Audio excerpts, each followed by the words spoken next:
Hello प्यारे बच्चों, स्वागत है आपका अपने प्यारे YouTube channel the rage institute में। प्यारे बच्चों, हम क्या पढ़ रहे थे?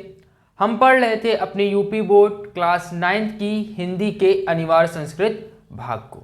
ठीक है बच्चों, हम लोगों ने अनिवार्य संस्कृत भाग के पंचमा पाठा, ठीक है, जो हमारा 5वां पाठ है सुभाषितानी, उसको किया था प्रारंभ। ठीक है, आपके सुभाषितानी में कुल मिलाकर के 8 उक्तियां थी, ठीक, 8 श्लोक थे, जिसमें से हम लोगों ने 4 श्लोकों की व्याख्या अपने प्रीवियस वीडियो में पढ़ी हुई थी। आशा करता हूं उस प्रीवियस वीडियो में पढ़ाई गई व्याख्या आपको अच्छे से समझ में आई होगी। बच्चों, आज के इस वीडियो में हम लोग आगे की बची हुई व्याख्याओं को पढ़ने वाले हैं और समझने वाले हैं। ठीक बच्चों, तो आशा करता हूं अभी तक आपको जो भी पढ़ाया मैंने आपको समझ में आया होगा, और आज जो मैं आपको पढ़ाने जा रहा हूं उसे भी आप मन लगा करके पढ़ेंगे और समझने का प्रयास करेंगे। अगर किसी भी तरह का आपको समस्या आता है किसी भी व्याख्या में, तो आपके लिए कमेंट सेक्शन बिल्कुल ओपन है, आप उस कमेंट सेक्शन में कमेंट कर सकते हैं। ठीक, तो चलिए बच्चों, बिना किसी देरी के, बिना समय गंवाए, हम अपने सुभाषितानी के बचे हुए कुछ श्लोकों को पढ़ते हैं और उनकी व्याख्याओं को समझते हैं।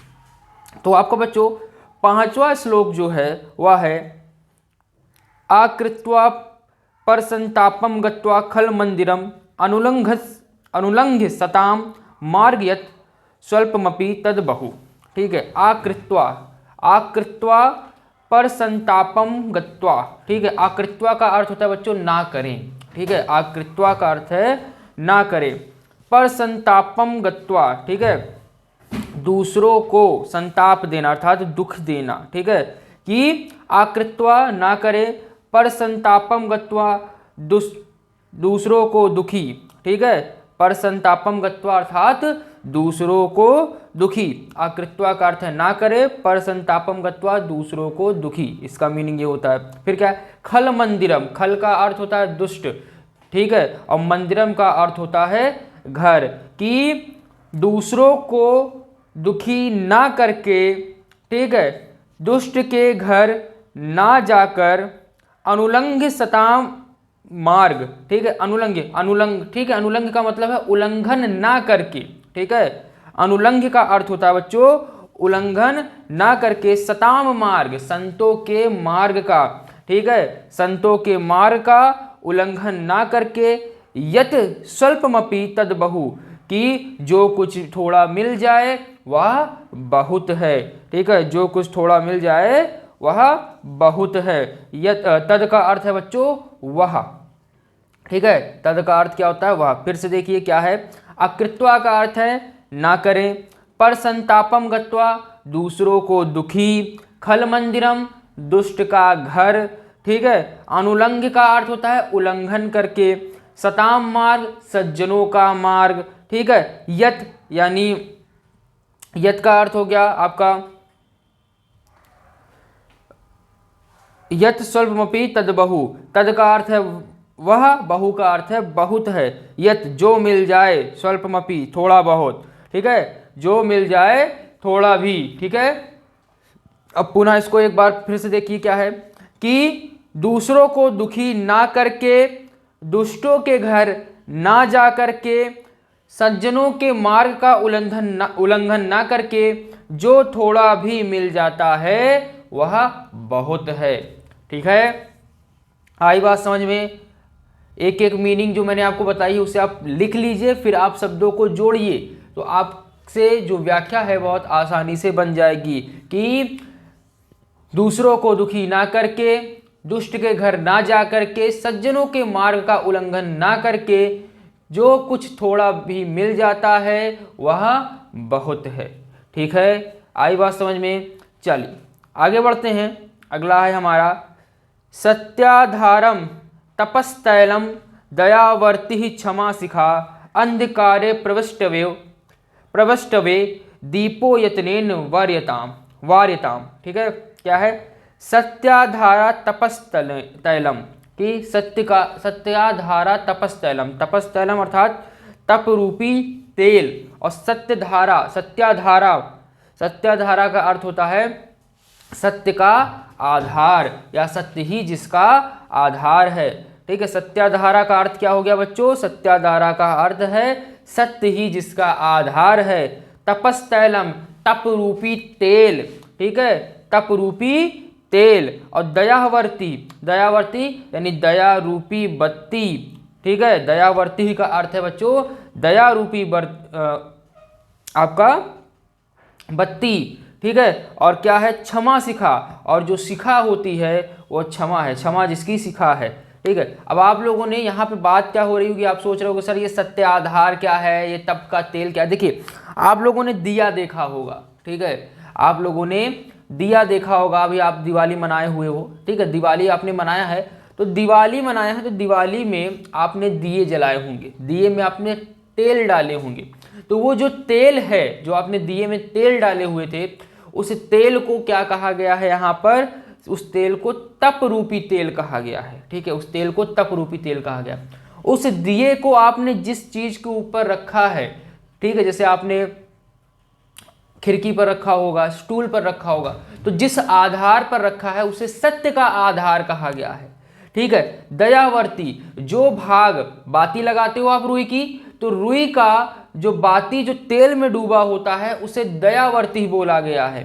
ठीक है, और जो प्रज्वलित होता रहती है दीप, ठीक है, दीप में जो रुई का भाग ऊपर की तरफ जलता रहता है उसे क्षमा शिखा का, उसे शिखा कहा जाता है, उसे क्षमा रूपी शिखा कहा गया है। ठीक है, आई बात समझ में? तो क्या है? सत्याधारा, तपस्तैलम, दयावर्ती, क्षमा शिखा, अंधकारे प्रविष्टव्यो। ठीक है, प्रविष्टव्यो का अर्थ होता है प्रवेश करके। ठीक है, अंधकारे अर्थात अंधकार में, प्रविष्टव्यो प्रवेश करके। ठीक है, दीपो यत्नेन वारिताम। ठीक है, दीप को यत्न पूर्वक, वारिताम अर्थात जलाना चाहिए। ठीक है, दीप को यत्नेन अर्थात यत्न पूर्वक, वारिताम अर्थात जलाना चाहिए। ठीक है, अब मैंने एक एक मीनिंग बता दी है, आशा करता हूं आप अपनी बुक में, अपनी कॉपी में लिख लिया होगा आपने। अब इसको हम लोग मिला करके पढ़ते हैं। क्या है कि सत्य का आधार वाले, तप रूपी तेल वाले, ठीक है, तप रूपी तेल वाले, दया रूपी बत्ती वाले, क्षमा रूपी लौ वाले। ठीक है, पहली लाइन करते हैं, सत्याधार, सत्याधारा तपस्तैलम, ये सत्य रूपी आधार वाले, तप रूपी तेल वाले, दयावर्ती, दया रूपी बत्ती वाले, क्षमा शिखा, क्षमा रूपी लौ वाले। ठीक है, लौ वाले, अंधकारे प्रविष्टव्यो दीपो। ठीक है, वाले दीप को, ठीक है, वाले दीप को, अंधकारे प्रविष्टव्य कि अंधकार में प्रवेश करके, यत्नेन वारिताम यत्न पूर्वक जलाना चाहिए।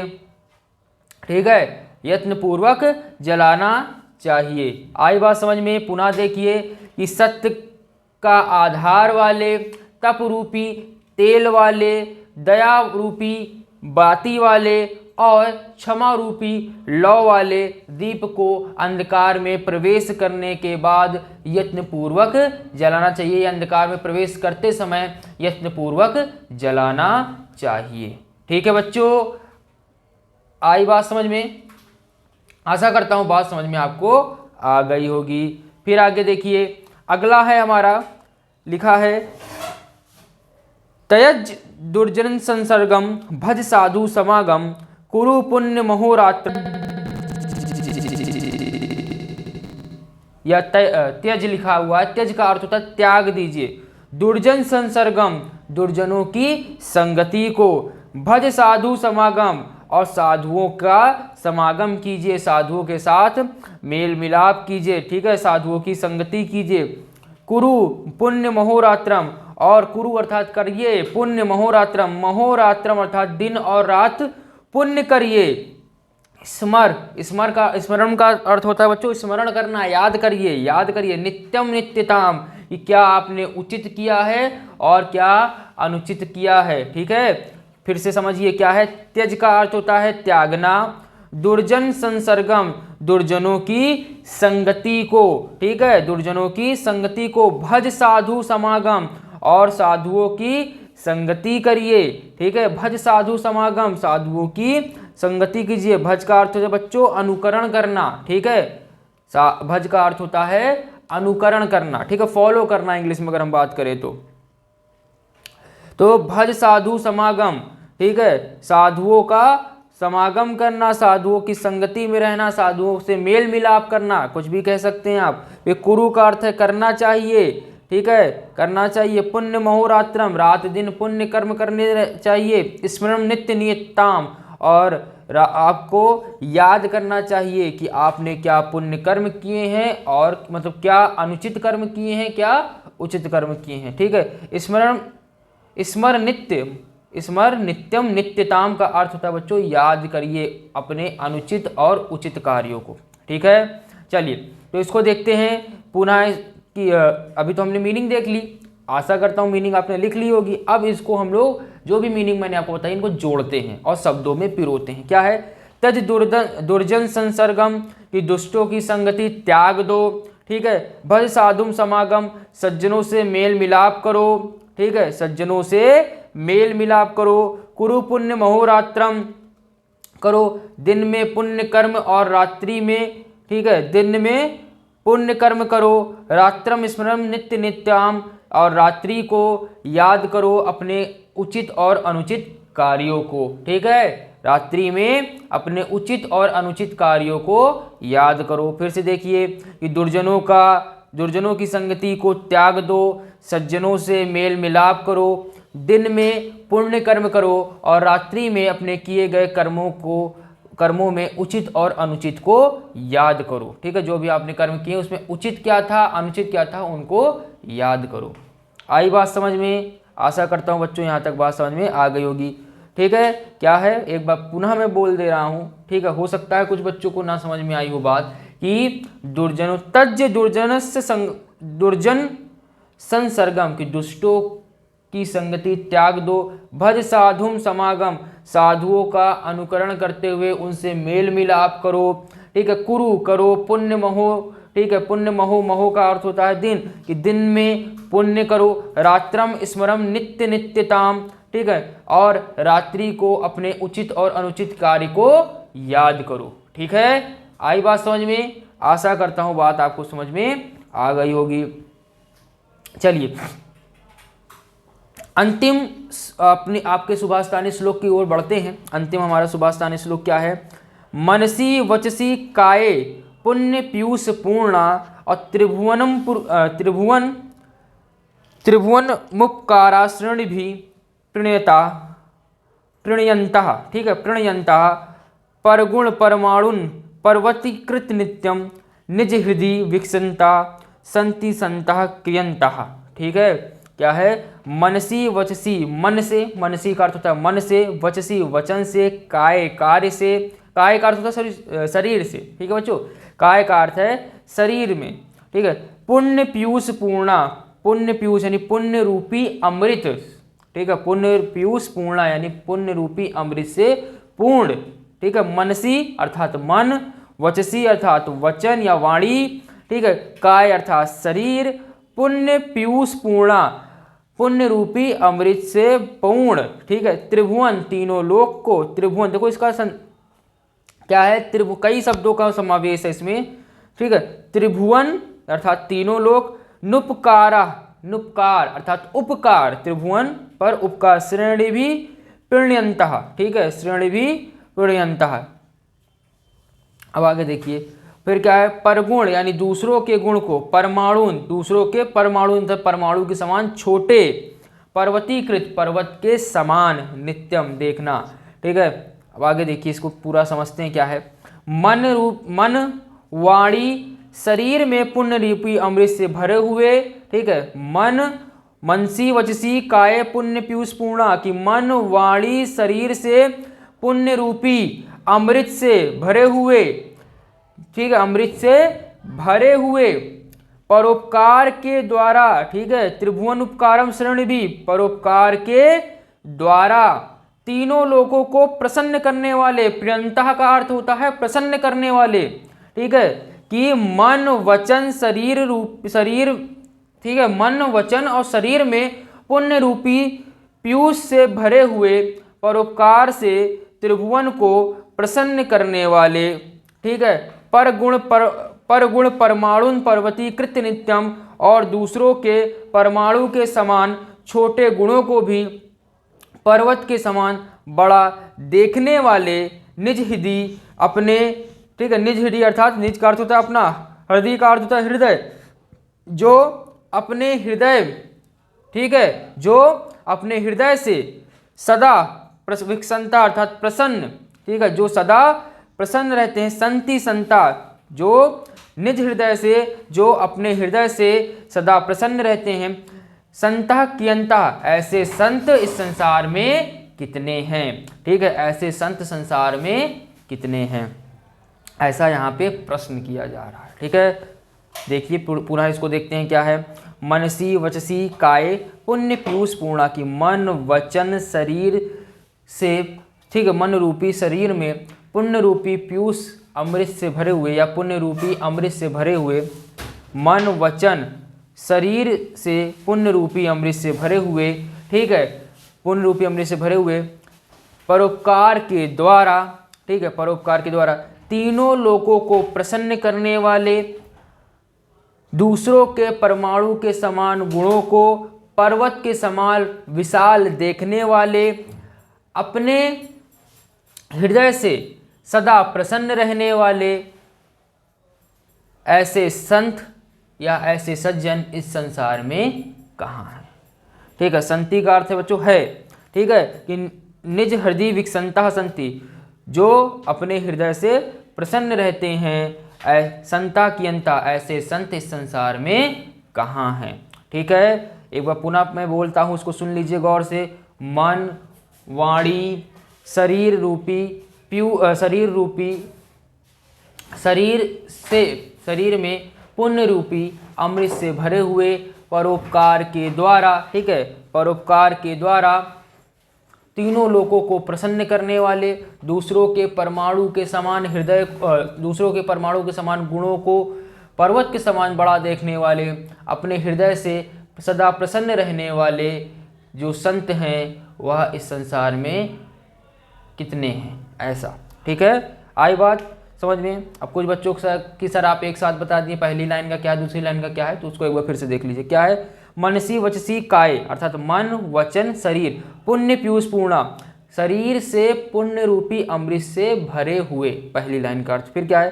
त्रिभुवन उपकार शरण भी प्रियंता, ठीक है, कि प्रियंता, कि उपकार से तीनों लोगों को प्रसन्न करने वाले, दूसरी लाइन का अर्थ। तीसरी लाइन का अर्थ है परगुण परमाणुन पर्वतीकृत नित्यम, कि दूसरों के परमाणु के समान छोटे गुणों को भी पर्वत के समान बड़ा देखने वाले, निज, ठीक है, तीसरी लाइन का अर्थ निज हृदय विकसंता संति, अपने हृदय से सदा प्रसन्न रहते हैं, संता की अंता, ऐसे संत इस संसार में कितने हैं या कहाँ हैं। आई बात समझ में? आशा करता हूँ बच्चों यहाँ तक बात आपको समझ में आ गई होगी। तो प्यारे बच्चों, इसी के साथ आपकी सुभाषितानी की व्याख्या होती है समाप्त। ठीक बच्चों, तो आशा करता हूँ आपको सुभाषितानी की संपूर्ण व्याख्या अच्छे से समझ में आ गई होगी, आपको अच्छे से समझ में आए, इसीलिए मैंने इस सुभाषितानी को 2 भागों में आपको पढ़ाया है।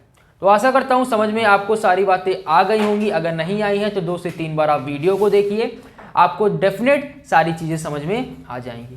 तो बच्चों आज के लिए बस इतना ही, मिलते हैं नेक्स्ट टर्न में, जिसमें हम लोग अपने अनिवार्य संस्कृत का षष्ठः पाठा अर्थात 6th पार्ट जो है आपका, छठा पार्ट है, उसको करेंगे प्रारंभ और उसकी व्याख्या को शुरू करेंगे, हिंदी अनुवाद को शुरू करेंगे, जो कि आपका चैप्टर है परमहंसा रामकृष्णा। ठीक है, परमहंसा रामकृष्णा, जो कि हमारा सेकेंड लास्ट चैप्टर होने वाला है अनिवार्य संस्कृत का, उसे हम लोग प्रारंभ करेंगे। ठीक है, तो आज के लिए प्यारे बच्चों बस इतना ही। अगर आपको वीडियो समझ में आई हो, ठीक है, व्याख्याएं समझ में आई हो, तो वीडियो को ज़्यादा से ज़्यादा लाइक करें, वीडियो को ज़्यादा से ज़्यादा अपने दोस्तों के साथ शेयर करें और हमारे साथ इसी प्रकार से जुड़े रहें और पढ़ते रहें।